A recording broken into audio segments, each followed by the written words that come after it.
Hello, everybody. Welcome to Cartoon Kilowatt, the show where me and my co-hosts sit around and watch old cartoons from the days of yore. Yo. So, today we have with us T. Wells. T. Wales is here. And McFisticuffs. Hey guys, I'm back. He is back. You get a second helping. Like, you couldn't get enough of him the first time. So he came back to present you with... You know what? We were just talking about Final Fantasy. And how they don't know when to stop. And that's McFisticuffs. He doesn't know when to stop. He's gonna keep on coming. Can't stop, won't stop. Keep on coming. Bad boy. He's coming until that condom is full.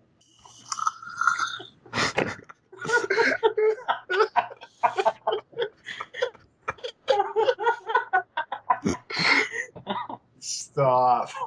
Please. All right. So you know how we like to start things off. One of us promotes something. Now, I did have an idea, but you know what? I'm going to let McFisticuffs have this one. He's already got it planned up in his head. I know what it is, and it disappoints my soul. Okay, McFisticuffs. Let him have it. Alright, the thing I'm promoting today is Transformers 4. Let me explain. I first watched this movie and I hated it. It was like a 2.5 long hour of... It was an epic. It was an epic movie. You know those long ass plays or the shit that just bores you. But I watched it again recently after appreciating the acting of Marky Mark in the Funky Bunch. Or Mark Wahlberg. His acting in this movie is atrocious. It's downright hilarious. And his over-optimistic acting is what really saves the movie, in my opinion. He's in his fucking garage, and I'm an adventure, guys. I think I just found an Autobot. No, that's my daughter. No, don't fuck my daughter. No. The acting, and I wish I could do it better. If you ever see that happening and how he acts in that movie, I think it's the one directed by Shyamalan. Yep. That acting in that movie, it just smashes Transformers in such a way that is gorgeous. It's gorgeous. But that saves the whole movie for you? It saves the entire movie for me. Of course, there's the weird racism with the Chinese Autobot, or excuse me, Samurai Autobot. It's weird. Was his name Charlie? You know.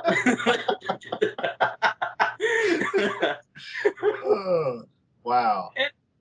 And I love how Optimus, you remember the first movie where he's big and he seems larger than life, and he looks like he's filled with so much wisdom with the age he has for commanding. But in this movie, he's like, I'm gonna fucking kill him. I'm gonna fucking kill that human. Megatron, I'm gonna fuck you up so bad. It's this little human asshole, and then he's like, I'm gonna kill this motherfucker. No, move, Mark. No, Mark, move. This motherfucker gotta die. No, Optimus, no. Okay, I'm not gonna lie. I've kind of wanted that Optimus for a while. And I'll tell you why. T. Wells will understand where I'm coming from here because we've spoken about this. Beast Wars. Optimus Prime. Pretty cool.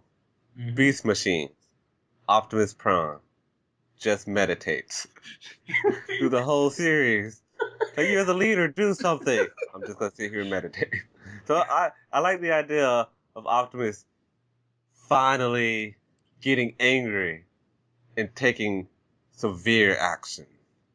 Well, so it's just the Optimus Prime from the Rude Awakening of Optimus Prime, the YouTube video. I know nothing of that video. I will show you that video after all this. I will watch that it. video after all this. I need to see it. But if you hate the movie, that's perfectly fine. I'm not telling you this movie is amazing piece of work. I like to think of it as a high budget version of The Room. Just take The Room and just mix it with a bunch of CGI. You're tearing me apart, Megatron. You tearing me apart. And it's really sad when the Autobots have more emotions than the humans. Like, one of them was dying. Like, he's getting ripped apart. And he's like, no, I fought for you. I'm Autobot. I'm one of the good guys. And he dies. And he was like, holy shit, this dude actually had emotions and feelings. And then it cuts to Marky Mark. Hi, everyone. No. It's great. The Dinobots show up like an hour and a half into the movie. Actually, it shows up 2 hours into the movie. And the movie's already climaxing for like an hour already. And by the time the Dinobots show up, you're tired. I'm tired. I'm sitting in my chair, and I was like, oh, god damn. Slow down. It moves to China because, they gotta make that Chinese money. The product placements are still glorious. It's like a beer machine, and that turns into a fucking robot because advertisement.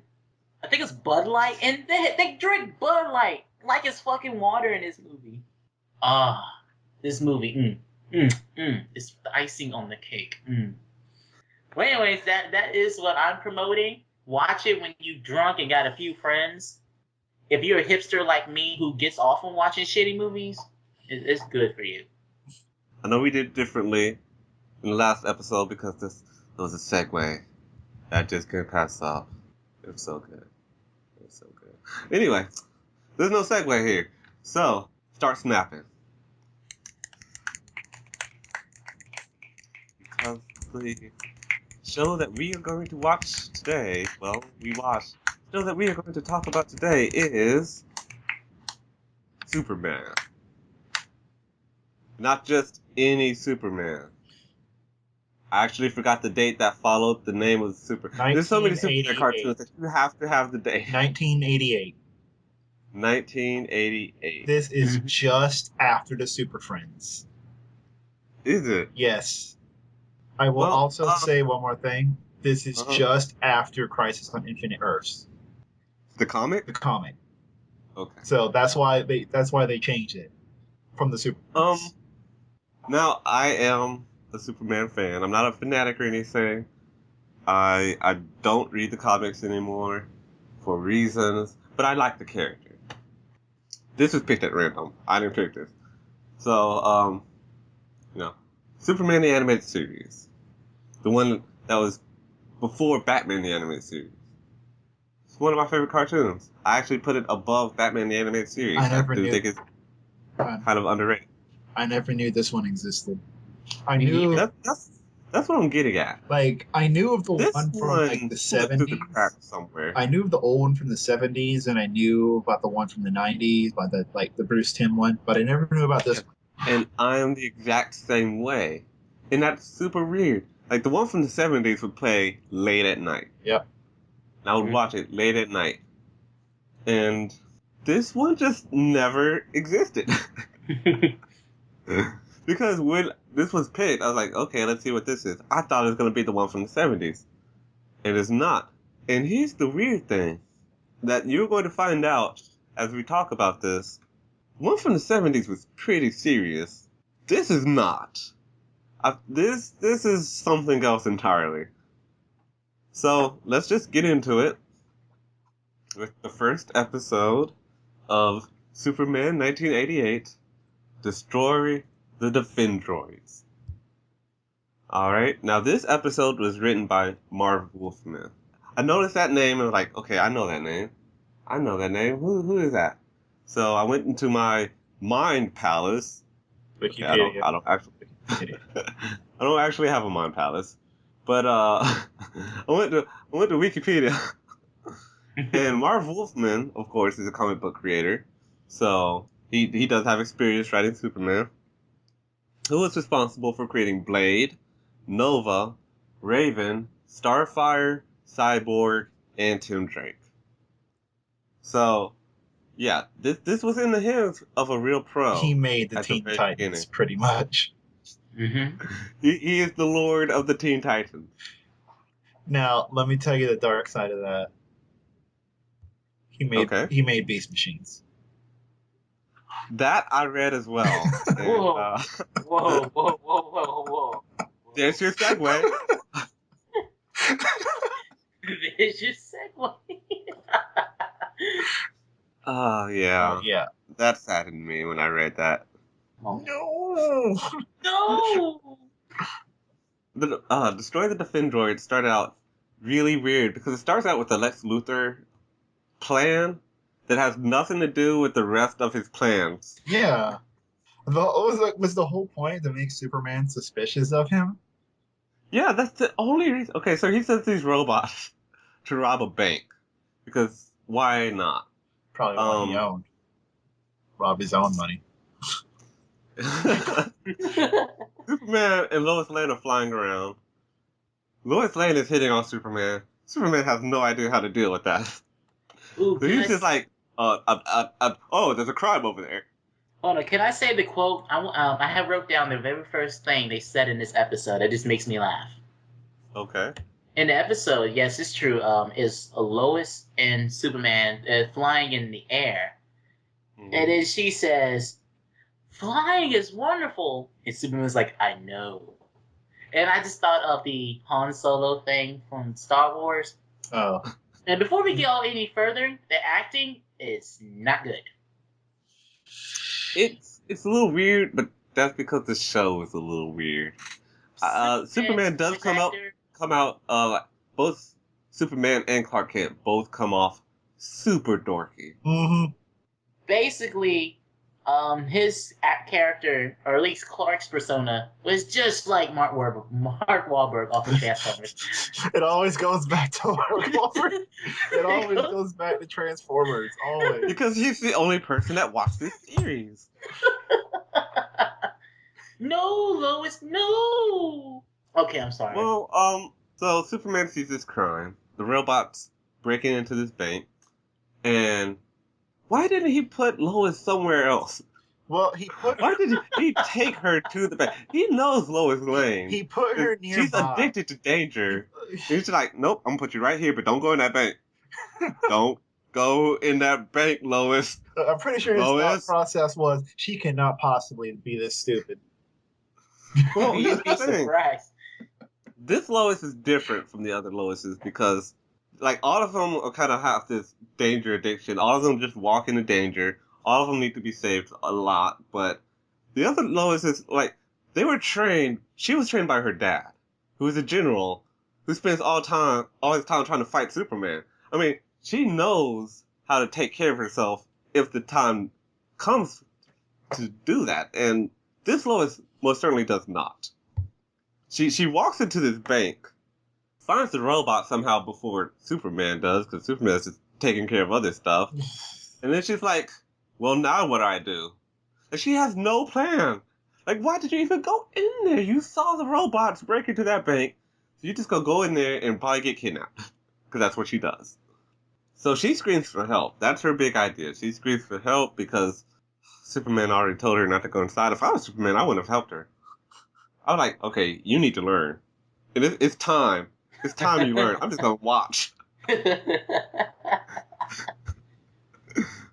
They do stop this whole thing.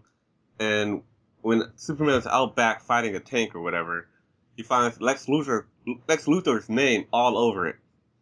So Superman goes to Lex Luthor's house with the tank, and he brings Lois Lane with him. Why? Why? Because why not? That's just gonna put Lois in danger. It's just saying, hey, Lois is my best friend. I'm your worst enemy, Lois is my best friend. Because that's all it's saying. And Superman was going to arrest Lex Luthor. Yeah. Quote unquote, you're under arrest. Yep. Those were words that he said. Superman is sheriff of the galaxy. I mean, I know you guys think that's Green Lantern, but he just lets them think that. Superman is the Batman of the galaxy, and that he's a vigilante that does what he wants. Mm-hmm. Yeah, But it's his body. He does what he wants. before So I gotta talk about this version of Lex Luthor because it's very unique. First of all, okay, he kind of looks fatter than all the other Lex Luthors ever. Well, I think I want to say this is the way he's drawn because the Bruce Timm one, every man is like built stocky and buff, and the other one from the Super Friends was Stocky and buff. stocky and buff. But this one isn't. Yeah. This one has like an old people face. Like he kind of has. Okay, Yeah. I'm just gonna say this in general. All of the facial expressions are off in this series. Like all of the facial expressions are weird. They don't always match up to what they're saying. It's very unusual, and the animation can be stiff at times. It isn't always, but sometimes it is. Sometimes it is almost C-Lab level. Lex Luthor looks like the animated version of the Kingpin from the Spider-Man cartoon. That's what I was gonna say. I mean, I couldn't find it in the notes, but yeah, he does look like a Kingpin, except with a crazier face and like a smarmier attitude. Like he's very laid back. He's like the Lex Luthor from the original movies. He's more comedic than you expect him to be. I think it's because at least the girlfriend he has is based off the girlfriend of Lex Luthor from the movies. So Okay. they most likely based this Lex Luthor as well from Luthor from the movies. Since he mentioned the girlfriend, I don't know if her voice actress has found any work lately, but I hope not, because she's garbage. If you're wondering what's going on, she's just like Mrs. Briefs from Dragon Ball. Dr. Brief's wife who just shows up. She shows up with food. Here, honey, I got, what, milkshakes or something? Yep. He brought this motherfucking milkshakes. What the fuck? And then, I don't know. Sometimes I think she's voiced by a guy. She was rocking that little Kariba voice that he uses for every woman. Hi, honey. Ah. And I got the milk. Oh, I'm so clumsy. I'm gonna call her Mrs. Briefs for the rest of this podcast. Her name is Jessica, I think, but she's Mrs. Briefs. I just found the reminder, and it says Lex Luthor looks like Kingpin if he was 60 and you never saw his balls, but you knew they were itching and sagging all the time. And that is a perfect description of what Lex Luthor looks like here. Now, the Playboy Playmate, that's his girlfriend. I really question why she was here. I'm glad you answered that, because I don't know. By the way, McFisticuffs, she has not really done any more voice acting work, but she was from Pee-wee's Playhouse. Oh, boy. Aww. Oh, no. Oh, and Snippy, she plays Charlie's mom in Always Sunny. You bullshit. Oh. You're bullshit. Boy. I'm not kidding. That's the perfect connection. Damn. Whoa. Okay. Well, I do want to say this is like one of the most laid-back versions of Lex Luthor ever. Usually Lex is very intense, and this one's just like, okay. Like, I've always loved how Lex Luthor was never surprised to see Superman in any incarnation. Superman is always going to his house, and Lex Luthor's like, oh, hey, Superman. Hey, nice to see you again. I see you destroyed that security system I installed. That's good. Getting the people jobs. Yeah. Getting the people them jobs, Superman. Destroying the stuff. Hiring people to rebuild them. We got something going on here. So now we need to talk about the kryptonite. Ring. Yeah, Lex has a little tiny kryptonite ring that somehow overpowers Superman completely in an instant. It's on his pinky too. It's a pinky ring. Like he was a pimp. And it's like, if it's that effective, Superman is at Lex Luthor's house. No one's there except Lex Luthor's plaything and Lois, but just kill Superman right there. And Lois, right? While you're at it. Yeah. I mean, it's not the first time. Well, it would be the first time, but it's definitely not the last time he tried to kill Lois in this series. That whole thing ends for some reason. Like, for some reason, the kryptonite just turns off. And Yeah, on off switch. Superman stands up and he says, "Okay, I'll be I'll be back back for to you." take care of this later." What? Like, this isn't an emergency for you? You're just gonna, okay, I'll be back. Don't do this again. Come on, Superman. She could take care of it now. He's Superman. Whatever. This is what I'm like. This Superman isn't clever. He's, like I said, he's super dorky. He makes a lot of weird decisions. He's less Superman and more Captain Planet. In that he's just a solution. He's a means to an end. And then he shows up and he says some dorky stuff and he flies off, saves the day, comes back, says some more dorky stuff, and then he's Clark Kent again. Though there was something I noticed. This version of Lex Luthor reminded me of, at least based off the trailers, of how the Batman v Superman Luthor is going to be like. You know, Yeah, very wormy and I did get some of that. jokey. Yeah. And you know what?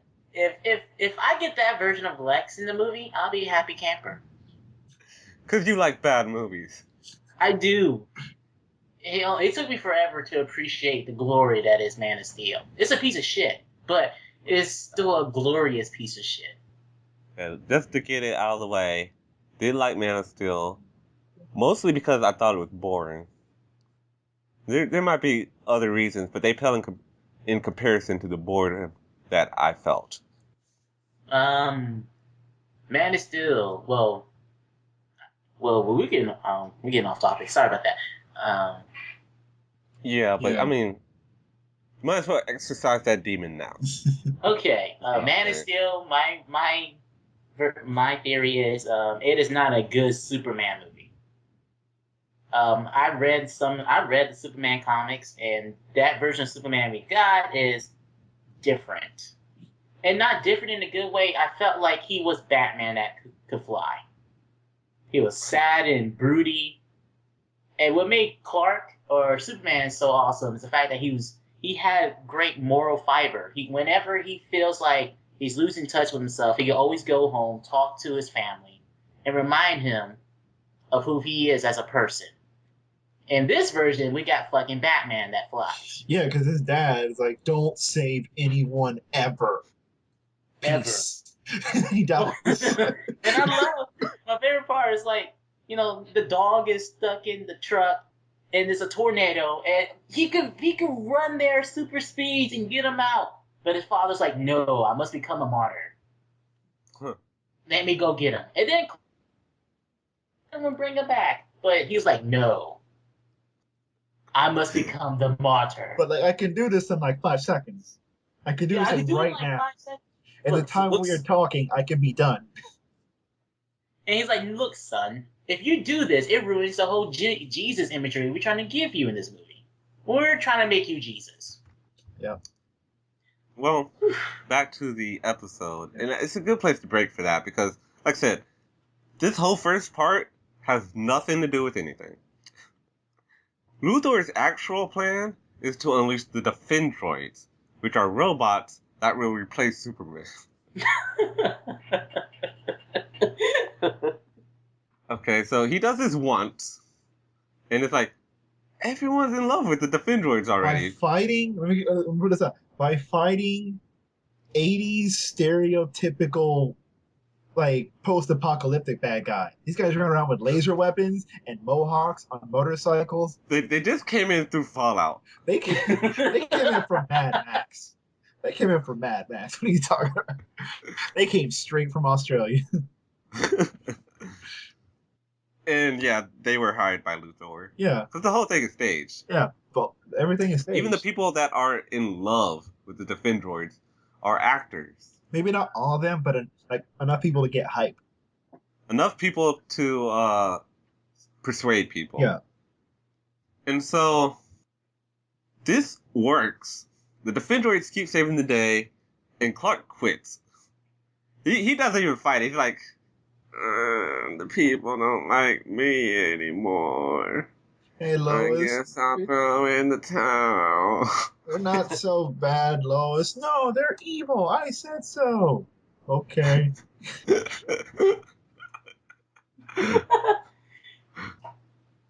This brings to the second layer of Lex Luthor's plan. And I actually like this plan. There is a train that it's an armored train full of gold bricks, and it's supposed to take these gold bricks from one place to another. And Lex Luthor, he wants to go in while Superman has quit and rob the train. And he can do that because the train is basically impenetrable, except he made it. So, there you go. So he's flying over to that train with his lady friend, who, again, super useless. I honestly believe that she's just there for the occasional dick sucking. You know what? And Funny enough, I have that written in my notes. I'm not even joking. I have it written in my notes. She's there to give his knob a little slob there. Blah blah. I don't want people to get like offended that we talked about this woman. Okay, she's pretty and airheaded, and Lex Luthor isn't interested in her in any way except for have someone to talk to and probably have sexual relations to. Okay, That seems to be her. she is not the strong female character you were looking for. She is That's not that. supposed to be Lois. She is. It isn't here, but it's supposed to be. She is not that bodyguard from the Bruce Timm series. She is just some random chick. Yes. That bodyguard was awesome. Just saying. Here's what happens. Lex Luthor decides to do this, right, by causing a earthquake which unleashes a lava from the crust of the earth. Oh yeah. Okay? And this part is a little weird to me. So Clark is in the van, the news van, with Lois and Jimmy Olsen. And they get caught up in the quake and they fall into the lava. Jimmy and Lois escape. Clark doesn't, quote unquote. Superman shows up, okay? Lois is like, Superman, save Clark. He's in the van under the lava. Clark is dead. Okay, there's no saving someone from that. And then Superman goes down there. He picks up the van. The van's been under there for like 3 minutes. How is there still a van? How are his clothes not on fire? Like debris. How are they not ashes? I want to know. No, it's Kryptonian. That probably is it. Yeah, his clothes, his Clark Kent clothes, made the same material as the Superman clothes. Oh, you mean his Clark Kent clothes? Yeah. Yeah, that's like the van itself should be melted. The clothes should be melted. It should all be melted. So he finds out that Lex Luthor is behind this, and he flies after Lex. Actually, I don't remember whether he went after Lex first or if he went after the mega robot that all the Defendroids became because Lex didn't need them anymore. They stopped saving the day. They're just like, okay, let's just float here for a while, looking ominous, until they combined. Cubics. He went after the robots. Okay. Yeah. So Superman went after the robots first, and he got into the fight with these robots. And Lex is watching from his airplane vehicle, and he's watching from the screen. It's like, Superman, I thought he quit. Even if he did quit, I don't think he would just sit there and be like, robots are destroying the city. I'm just gonna let that happen. So after Superman gets done fighting those robots, he tracks Lex down. Superman's like, I never left. I just wanted Luthor to believe I did. And that's not true at all. He Like, they got his pretty... feelings hurt. He did. Yeah. He legitimately got his feelings hurt before he quit. He's so sensitive. This is when he started saying things like Great Scott and Great Krypton. That's my favorite. I need to quote something real quick. Okay. Okay, this isn't from the episode, but when he has say great Krypton, has anybody ever watched the old Adam West Batman show? Yes. Okay, it reminded me of a quote shouted by Robin in one episode, where he said, and I do quote, "Holy Rainbow Batman is in my eyes." I let you decipher what that means. I'm not even going to tell you the context of that episode. Just know that's an actual quote. Holy Rainbow's Batman is in my eyes. Okay, then. I think he had fun making up stuff to say. I bet he did. Continuing on with this, and we are near the end. One thing I was thinking is, I kind of wish this wasn't about gold bricks. Because they did call it Operation Nugget, right?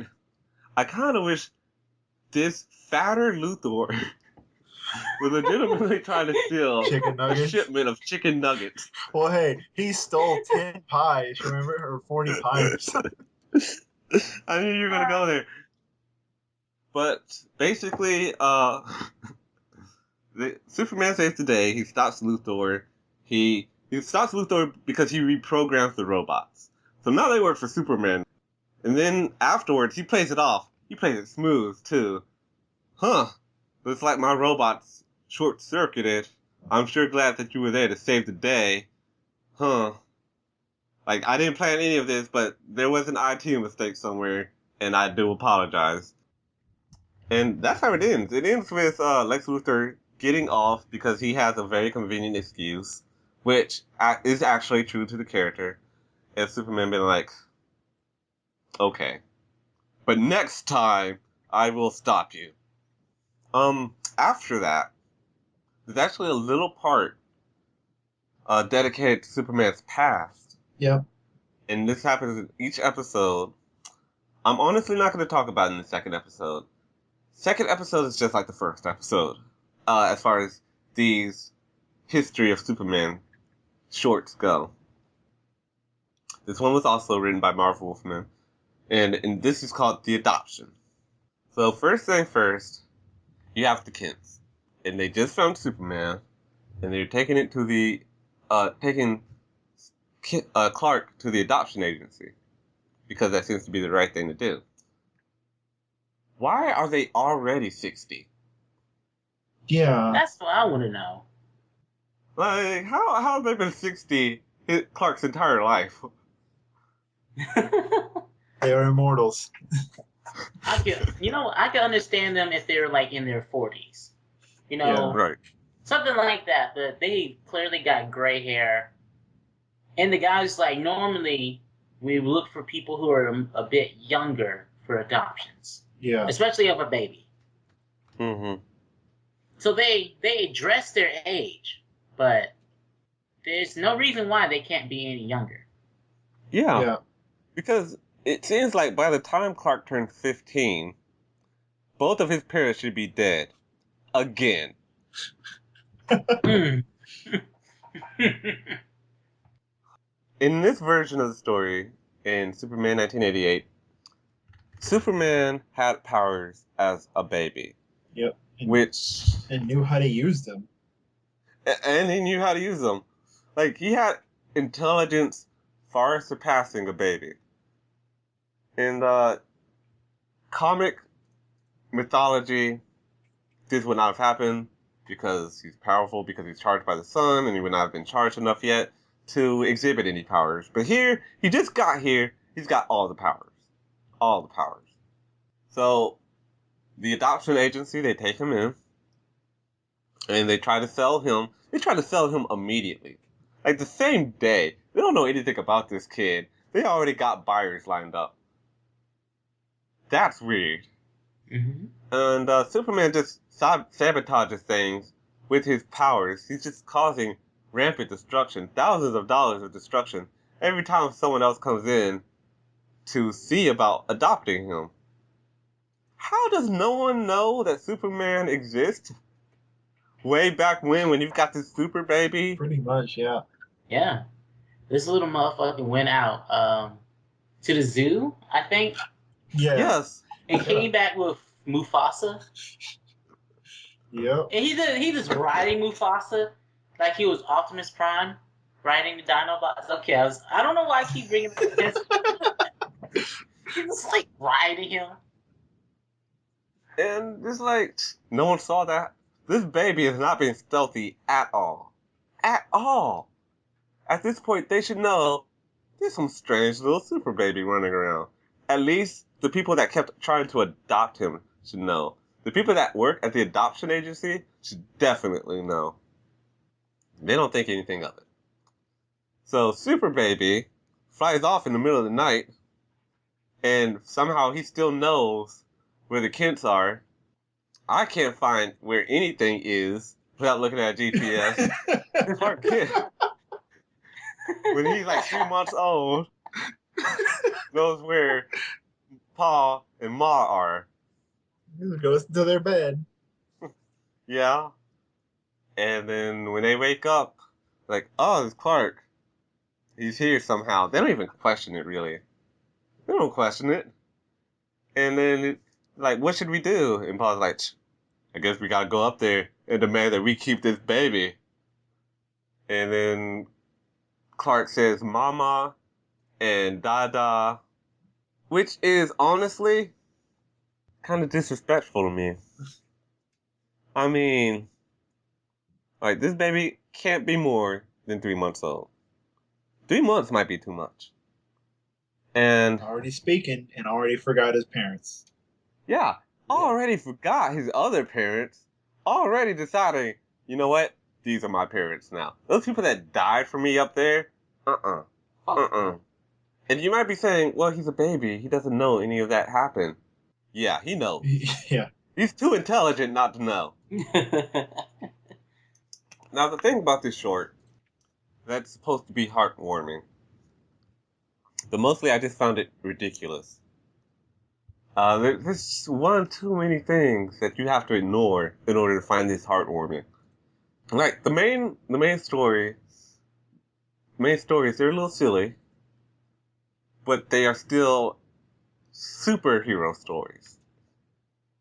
And this felt like something out of a cartoon, if you get what I'm trying to say. It felt like a comedy. Like a Hanna-Barbera short. Something in that vein.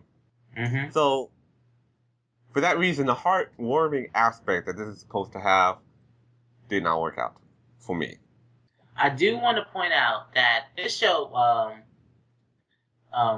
came out, what, in 1988? 1988. Yep.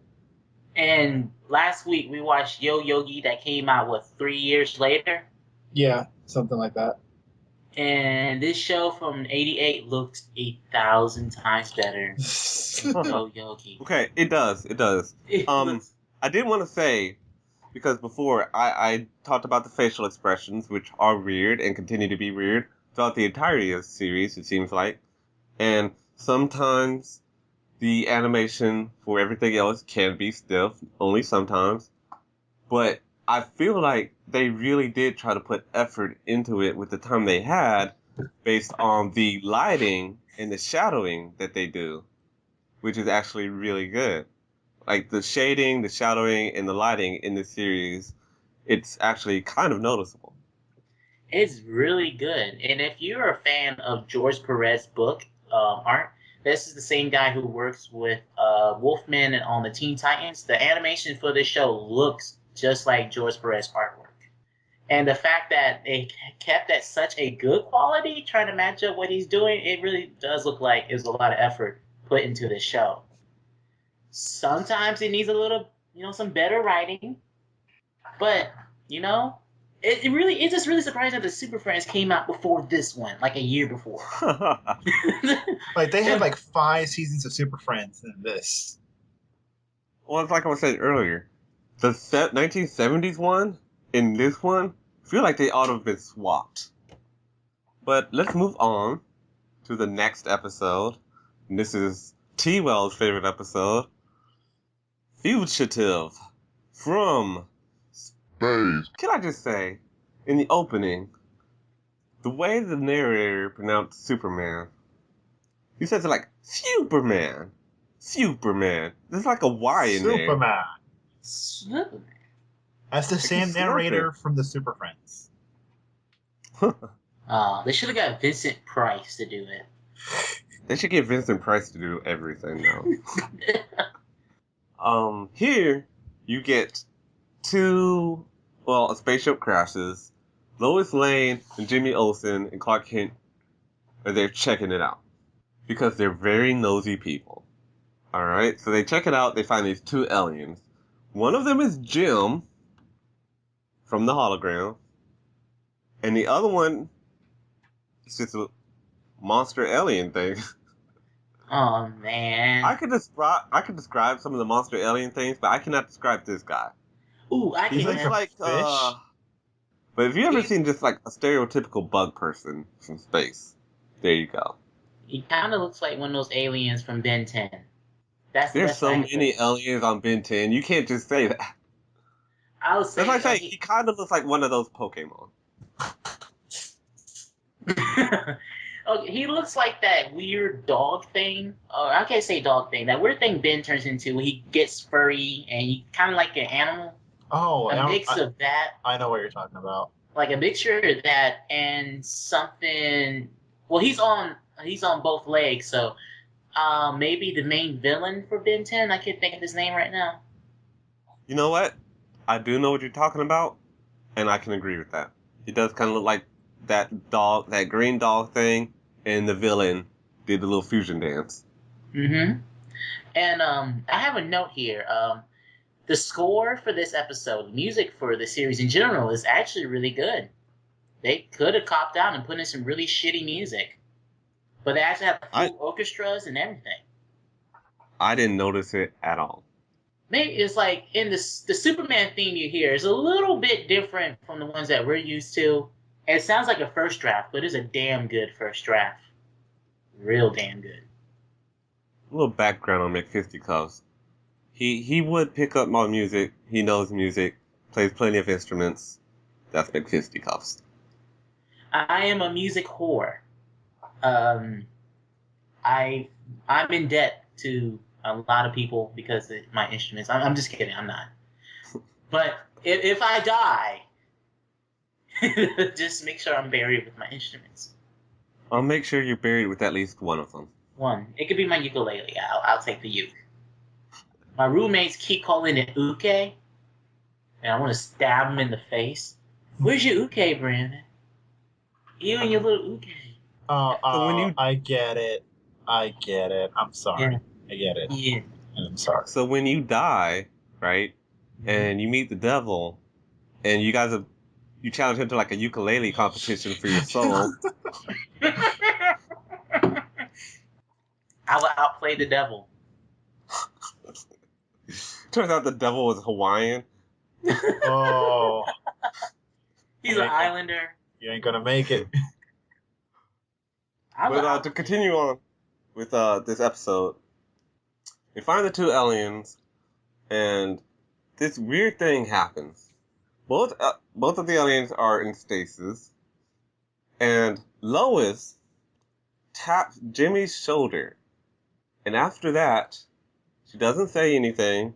She doesn't show him anything. She does it for no reason. And as a result, it startles Jimmy, and he hits the button that wakes up both of the aliens. All of this could have been prevented if she hadn't felt the need to do that. And because all of this happened afterwards, like, monsters are destroying the city in this episode. People might be getting hurt, just because she wanted to tap Jimmy Olsen on the shoulder and not say anything or show him anything, like, at least have said something, at least, like, a reason for you to draw his attention. That's all I want. That's all I want. So they leave. Here's something that happens that might be a reoccurring trope. A mysterious scuba man, just like the ones from Johnny Quest. A mysterious scuba man, he escapes from the ship, and he starts pulling a full Rita Repulsa. He has these barnacle eggs. They call them eggs, they look like barnacles. And he throws them wherever, and he zaps them with this beam, and they become lice monsters? Like reptilian earwig monsters. Something like that, yeah. Looks like cells bug form. Yeah, that's a good way of saying it. Yeah, except it's crawling on all fours, and it has fangs, and it has no lips, and I just want to mention that now, because of later. Oh, yeah. Yeah. Alright, so Superman, he fights these bug things, and he finds out that they're weak to his ice breath. They get cold, and they retreat back into their cocoon egg form. And now he's trying to track down what's going on. They go back to the ship, and one of the monsters wakes up while they're investigating. This is the ugly one. Well, Jim might be considered ugly too, but it was the 80s. That's what people did. So, the ugly one wakes up, and he's like, you humans aren't supposed to be on this ship. No one should be here. And my first thought is, how do you know? Like, you crashed this ship. How do you know that you're on Earth? How do you know you're in North America? How can you speak English? And they do explain a little bit of that later. If I were to cut to the chase, the two aliens, one of them is a criminal, one of them is like a warden. Okay? One of the aliens had previously been to Earth with the idea of taking it over after being exiled. And then the warden went to our planet to capture the other alien and take it back up to space. But something went wrong and they never got out. So, he didn't know where he was going. So he knew, like, this is Earth, and that does explain why he would know English if he prepped up on it before he came here. And it might explain why the other one, the criminal, would know English, because he was here before for a while. So that's the situation. Both of the aliens wake up. No one knows who the warden is and who the criminal is. So what happens, they get into a fight, a verbal fight that turns into a laser fight that turns into the ugly alien kidnapping Lois Lane. Because Lois Lane.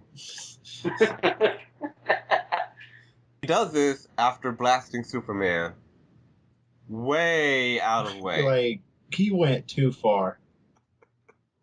Superman flew miles. Wasn't hurt or anything, but man, did he go pretty far. Yeah. So the other one, Jim, her name is Alondra, actually, she goes to Superman, because everyone's picking sides. And they're both saying, alright, that other person is the criminal, let me prove it to you. She gets Superman to use his X-ray vision to help find where the criminal is gone. And also to help find all the other egg cocoons that were planted. And in doing so, Superman finds out that his X-ray vision actually, the energy from it, actually causes the cocoons to hatch. Let me stop you there. X-ray vision for Superman does not require energy. It's like regular vision. It's just that he sees different wavelengths of light. Like, he's not protruding anything. So But here he is. Like I said, this is this version of Superman. He realizes that Zelandra was the criminal all along because she was using him and his X-ray vision to bring the cocoons to life after she ran out of the energy in her scuba suit. The monsters can replicate, so she didn't even need to bother with all of this. She only needed one. But Superman already knows the weakness. It's ice. Superman hits him with the ice.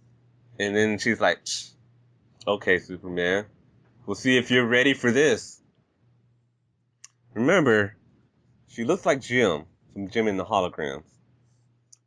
So she turns into a cocoon. No, her explanation is that her human-esque form is the cocoon form, which, I don't know, you make sense of that. Yeah. Yeah, it's weird. And then she turns into an egg. She's still talking. As an egg. She talks as an egg. She talks while she's transforming into an egg. She has no mouth. I don't see how she has, like, a mind or a brain or anything like that, but okay. And then she hatches into the same bug creatures that Superman has been fighting all along. She throws some gack in Superman's mouth. That's her solution. She throws some slurm at him because she doesn't want Superman to use the ice breath. You might wonder how Superman got out of this one. Well, he got out of this one by taking the slurm off of his mouth and using the ice breath.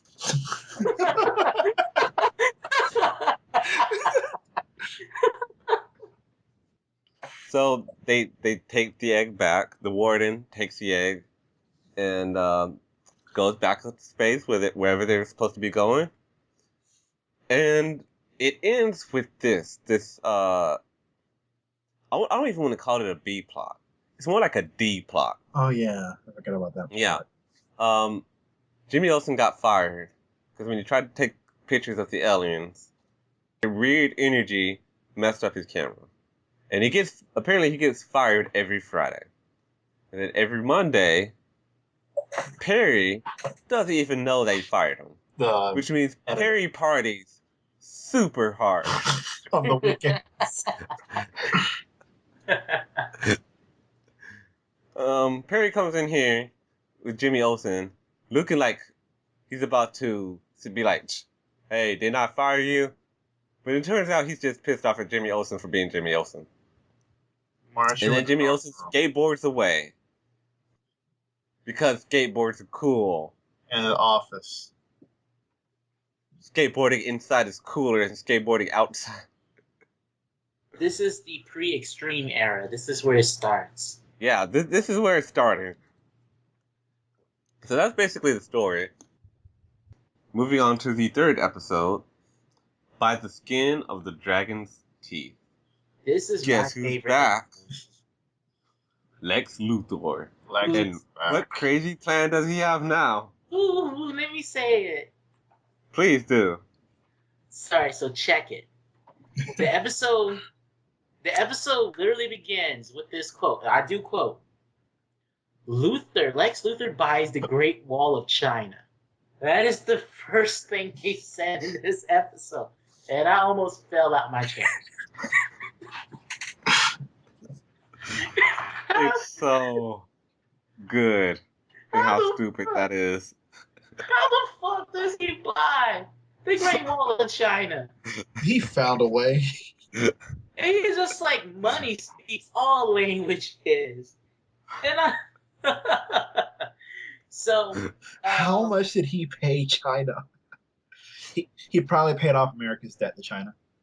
Probably. I was about to say, because I figured at that point we still owe China money. So there's so the episode starts off with Jimmy and Lois waiting on a boat. They're waiting for Clark to show up. And then gotta talk about his music. His disco Mozart. Oh, his disco Mozart. He has like a bunch of disco Mozart tapes. Like you can tell this dude masturbates all the time. Like, he's never fucked a bitch before. So they're waiting for Clark, and our plot device that shows up in every episode, somebody coming out of the water in a scuba suit. This is my favorite plot device.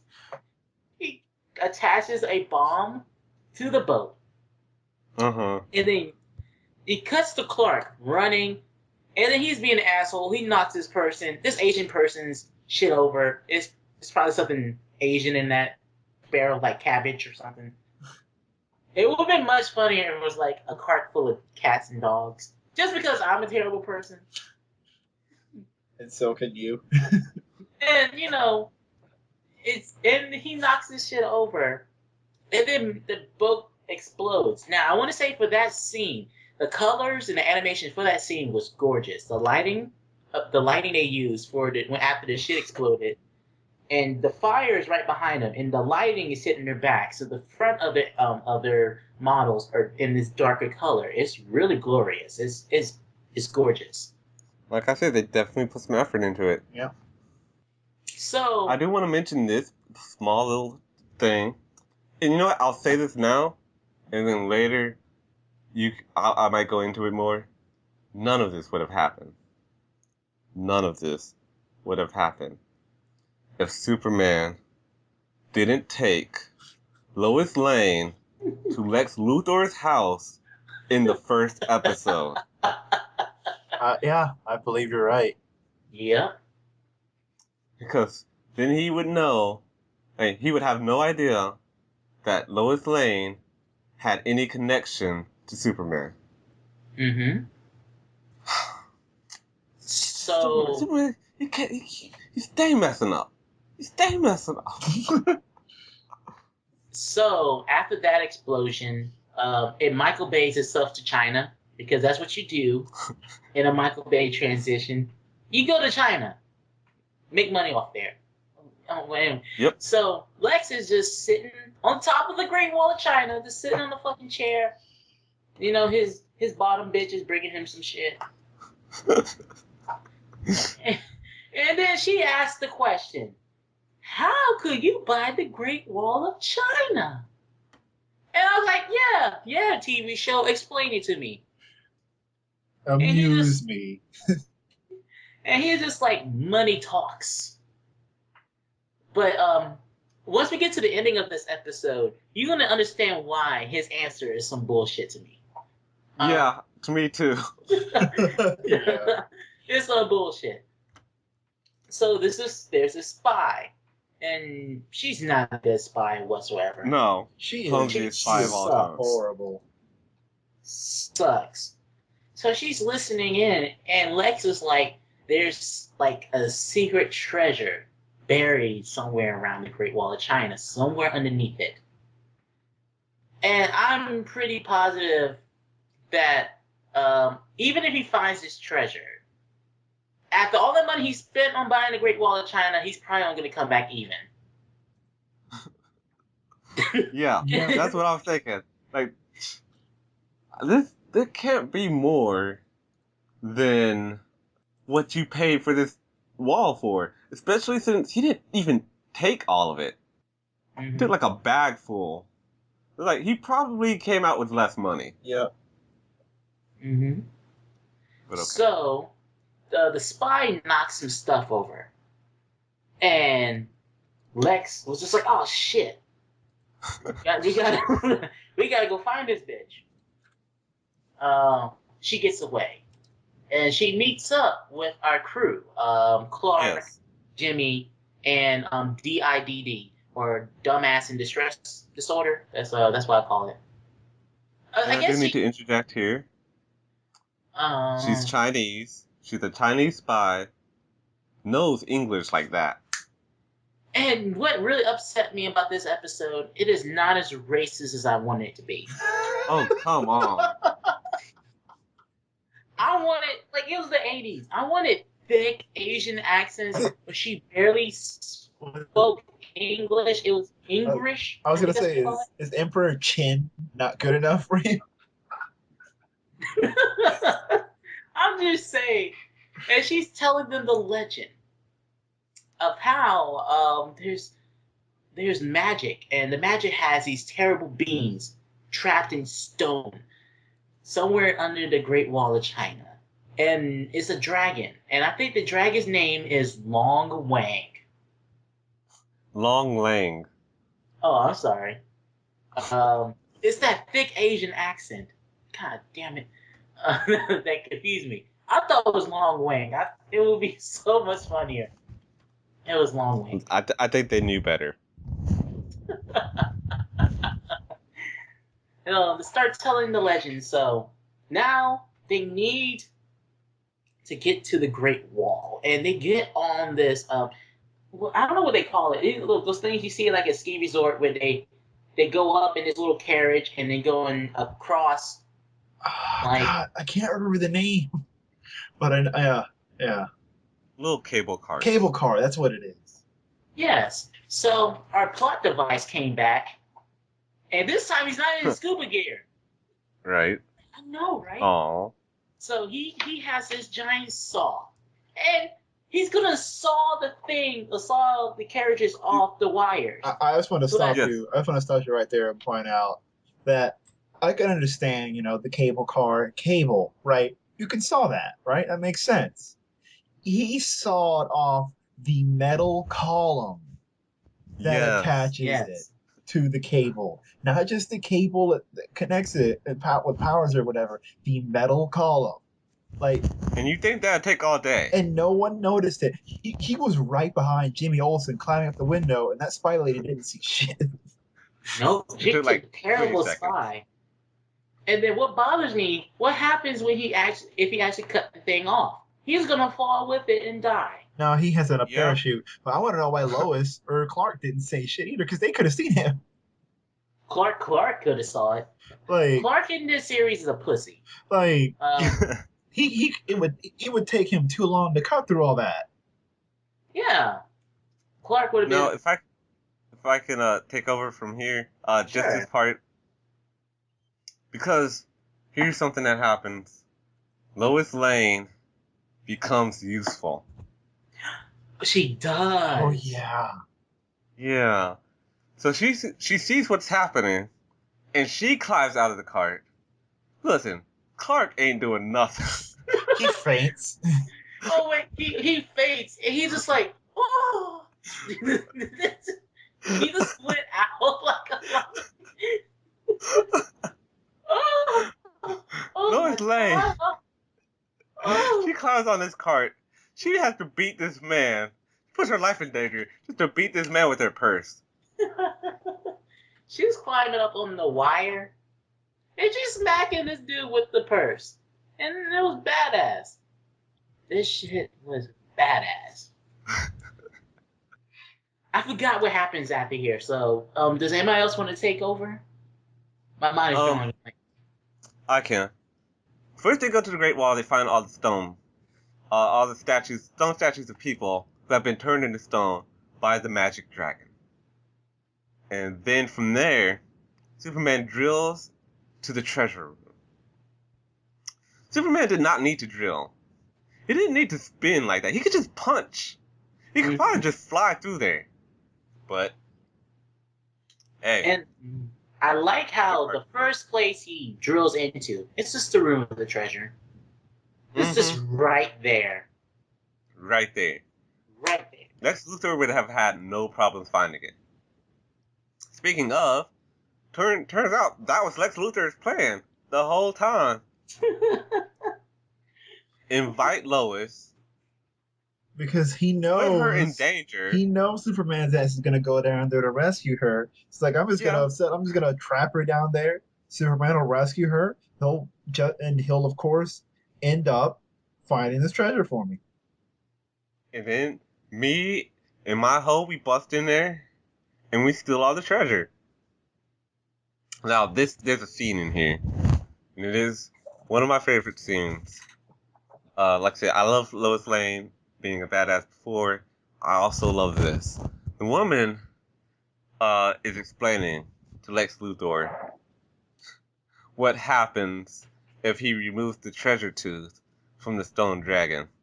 and just the face on Lex Luthor when she's speaking, it's like, yeah, this is what I want. I'm totally gonna do this.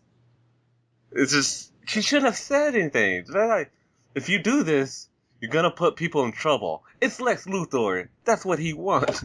He's like, don't worry, Superman's here. It's fine. So Lex Luthor, he pulls out that tooth and the dragon comes to life. And then he flees. With the Because of tube, course he does. with the tube He doesn't attached have to it, power. and the tube is Superman take care of it. with the tube attached to his hand, so he can't do anything anyway. Mm-hmm. And there's no reason why that tooth attached to his hand. Nothing Is that there? they explain. No, they don't explain it. It's just attached to his hand. It's just Like, there. there's no reason that tooth is detachable at all. I mean, you would think they really make that tooth get in there real deep because they don't want that thing to come back to life. Right. But Lex took no effort taking that out. He No. just he pulled that thing off like he was pulling out a cap for the sink. And let me say it again. This is not Muscle Lex. This is that guy you see waiting at the bus stop, Lex.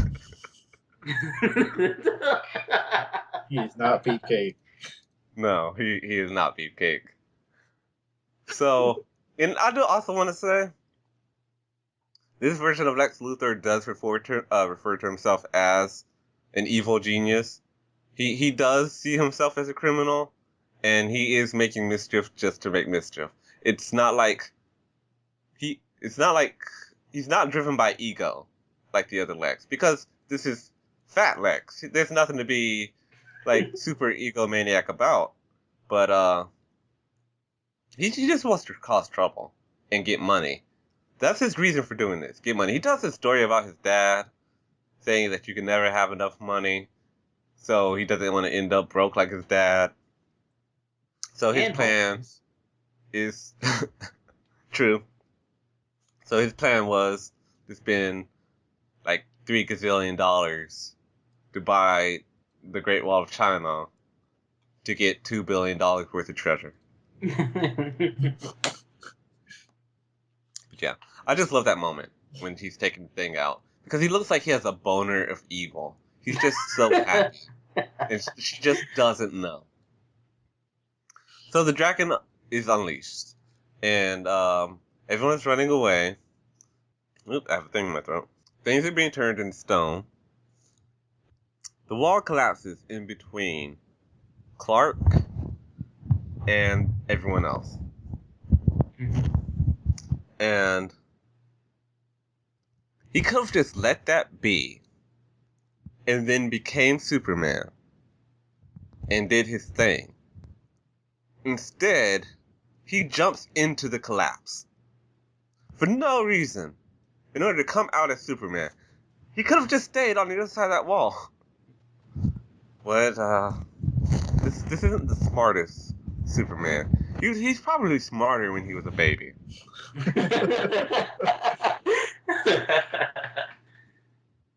Superman goes out. Okay, I love this part too. Superman goes out to fight the dragon. He leaves a statue of Clark behind. Where did that I really statue feel like come from? He made it. yeah, he made it. Damn. I kind of feel like that's a dick move. All he had to say was, "Okay, I saved Clark already."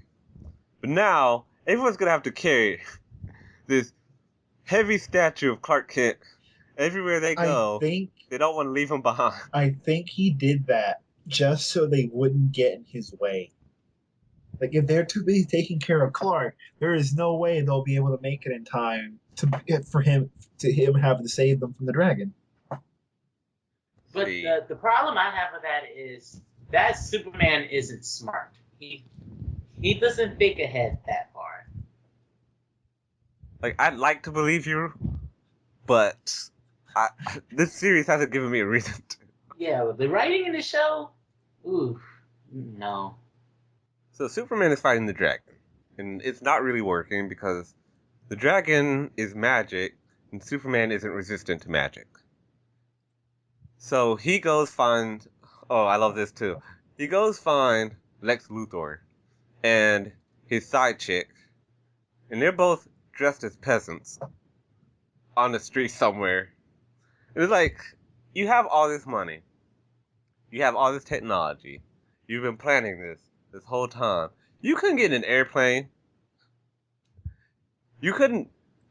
Your best idea was to just dress as a peasant and just expect Superman would not find you. Okay, Okay. Lex. Superman picks him up and says, "Look, we're in this one together. All right. This dragon's gonna mess you up. It's gonna mess me up. Best thing to do is to return that tooth." Lex Luthor agrees. After Superman's leg gets turned into stone, which I'm sure satisfied him greatly. And then he places the tooth back in the dragon's mouth. When a dragon shows up in a cartoon, in anything, you expect some awesomeness. We've had dragons show up twice now, and twice I am disappointed.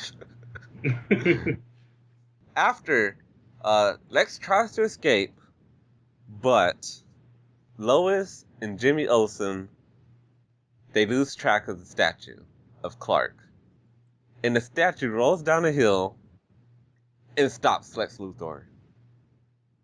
And I just like the idea that, okay, it wasn't Superman that stopped him, but Clark Kent stopped him in its own strange way. I like the irony of that. The treasure is still there. Lex Luthor gives the Great Wall of China back to China as charity. He's like, okay, you can have it back now. I'm done. And then life goes on. Now Yeah.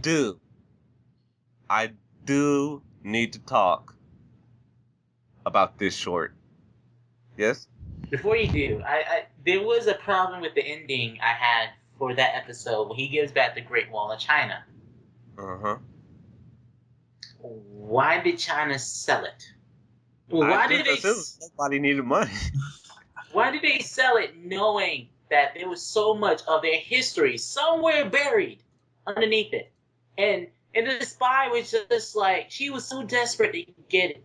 It's like, oh, we need to make sure that he doesn't find the treasure. And I'm like, you should have made sure that your government didn't sell it in the goddamn place. Lex legally owned it. He legally owned it. Superman could have saved the day and told y'all to fuck off, and he'd go right back onto his Great Wall. He could have done that. He could have done that. And no one would have been able to do anything about it. Or to be like, well, what are you going to do with that treasure? Oh, well, you're not going to have it, because according to contract, I own this treasure. And I understand that Superman made a deal with him, whatever, but if Superman tried to pull some shit with him while he's on his property that he owns, he could have sent that motherfucker to jail. I mean, I gotta say, I do love this plan. Like, beat for beat. I just love the plan. Like, I love the idea. I'm going to buy the Great Wall of China to get the buried treasure under it. And I'm going to make Superman drill it out for me. Even though I'm rich and I can have people do it for me, Superman just gets it done faster. That's exactly what he says. That's his excuse. Yep. He said, I can have people do this for me in 3 months, but screw it. I'm going to call Superman. And I'm just trying to figure out why he made the boat explode in the first place. Chances are Clark was already going to come with them on the trip. I guess he just wanted to make sure that Superman went, but he should already know that Superman is hungry for the pussy. And he was going to follow said pussy wherever the pussy goes. And that Honestly, if I was Lois Lane, I would be kind of weirded out by the fact that Superman just somehow showed up in China to save me. She's cool with it. Because that's straight stalking at that point. China? All the way at China. Yeah. You don't know what's going on at Metropolis, Metropolis might be being attacked by like flying tigers right now, but Superman's gonna go to China. But that's what Lois wants. We saw in episode 1 that she's been trying to toss the kitty at him all day. That cannot be denied. So this short attached to this episode is called At the Babysitter. And I gotta talk about Melissa, who's the babysitter. I do too, when you're done. Okay, first thing first, okay. She's wearing some Daisy Dukes. What the hell's up? But she, listen. She's not just wearing Daisy Dukes, okay? It's riding up her butt crack.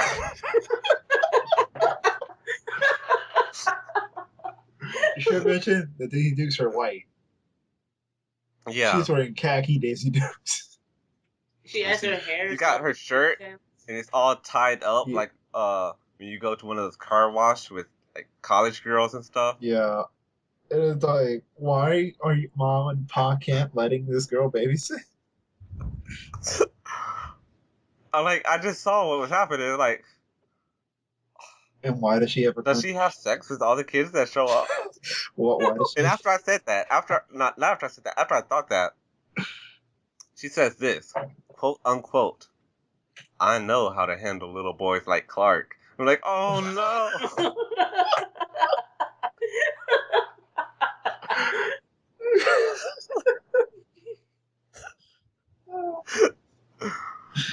Oh.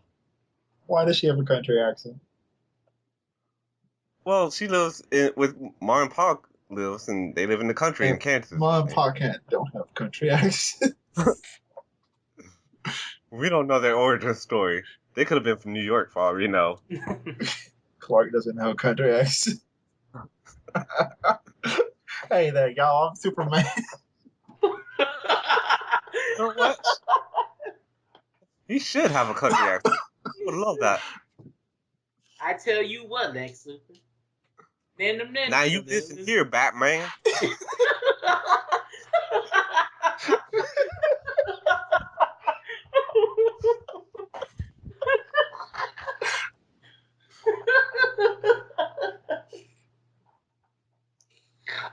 Oh my gosh.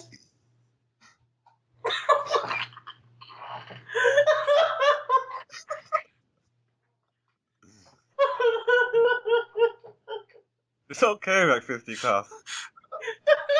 Killing him. You're killing him. You're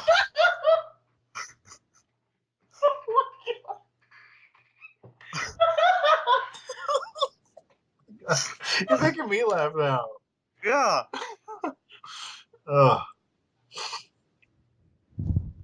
Clark wants to watch TV. And I do like that it's one of those old-fashioned TVs with the dial, simply because when I was a kid, that's the kind of TV I had.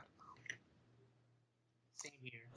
Yep. The babysitter wants Clark to go to bed because it's his bedtime, which is 9 o'clock. 8. Which was just 8 o'clock.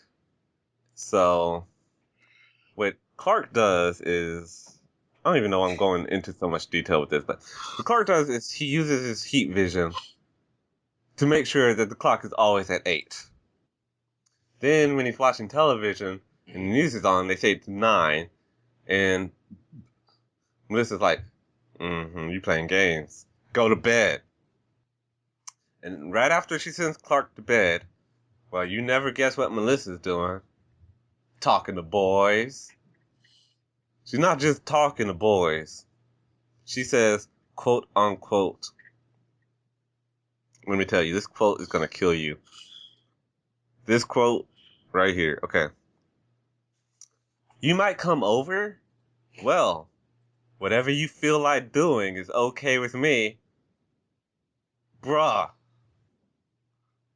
You cannot have sex with Clark Kent in the bedroom. You can't do this. You will see everything from his room.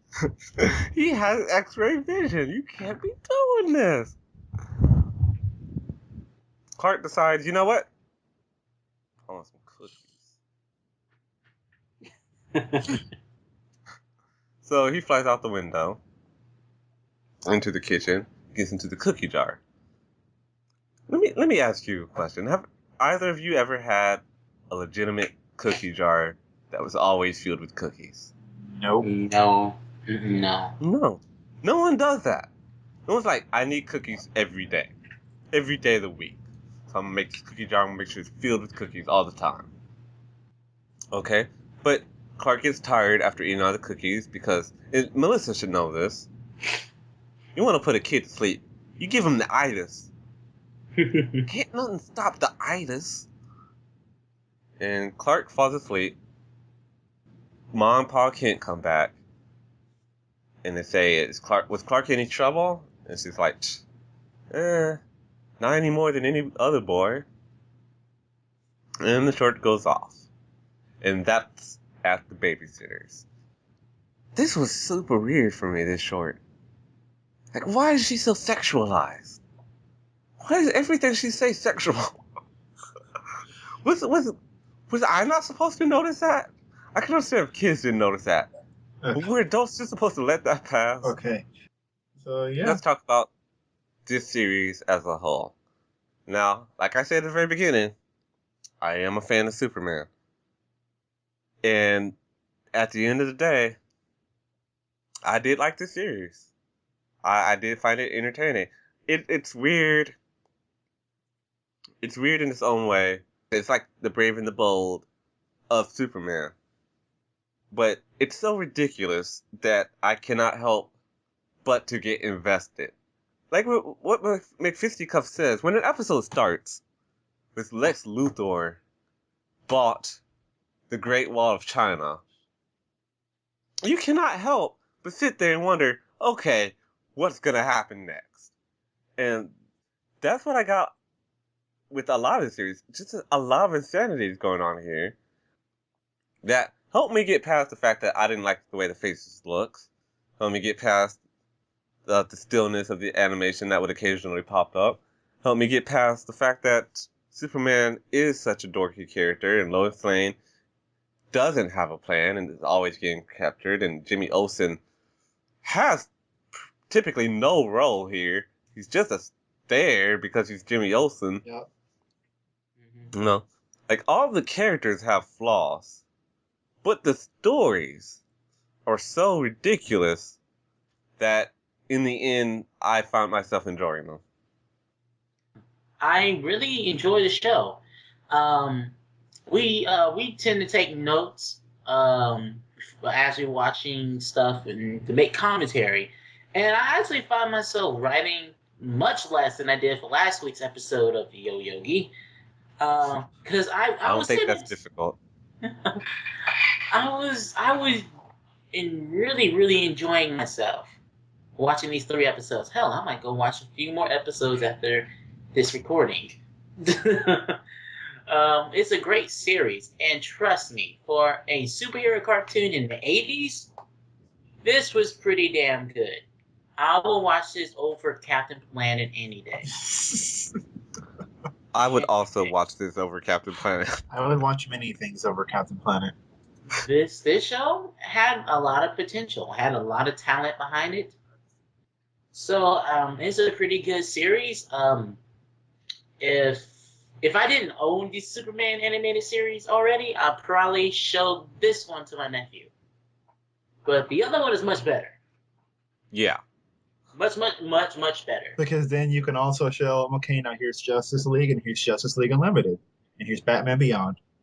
Though I guess why I really like this show is because I'm such a big fan of George Perez's art, and it sings beautifully in this animated show.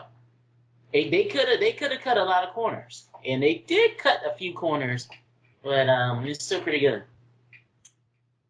Lex Luthor buys the Great Wall of China. How can you not watch that shit? It's fucking glorious. All right, and T. Wales? I liked it. It was good. I never knew about, like I said, I didn't know about the series. It's a shame it's only like 13 episodes. Yeah. So, but it only lasted 1 season. But it's, which makes me sad that this and Yo Yogi both had only 1 season. But this one's a better show. But this show, I said it earlier, is essentially the Infinite Crisis version of Superman from this whole Super Friends thing. Because before this was like the 5 years or 5 different seasons of Super Friends, going all the way down. This is like the last one of that group. Before later on, a few years later, we move on to the Bruce Timm saga of DC. But this is a pretty good show. It's pretty good. Like what they did with Lex Luthor. I can't get the fact that it's Chucky's dad.